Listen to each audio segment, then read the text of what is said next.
The worst feeling was not failure. It was knowing there was more inside and watching it vanish in small daily excuses. Every morning, Adrian promised himself that tomorrow would be different. Tomorrow he would write, train, apply, practice, begin. Tomorrow always arrived wearing the same tired face as today, and he always found a reason to delay it once more. He told himself that pressure would eventually create urgency. Instead, time became a habit, and habit became the cage. Across the city, people he admired seemed built from a different material. Their careers grew, their bodies changed, their names appeared in places Adrian once imagined for himself. He studied them closely, looking for the hidden advantage. He expected confidence, genius, luck. What he found instead was repetition. They kept going after rejection. They kept working after exhaustion. They returned to the same task when no one was watching.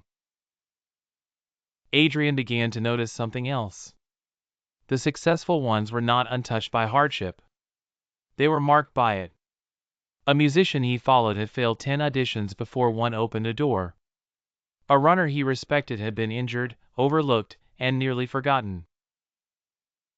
A business owner he envied had lost everything once and rebuilt from almost nothing. None of them were saved by a single moment. They were shaped by the days no one applauded.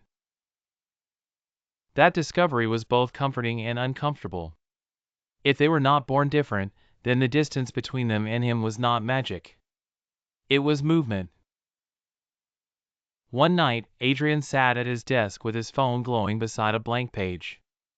The old promise came back automatically. Start tomorrow. He almost accepted it, as he always did, until he realized tomorrow had already stolen too much.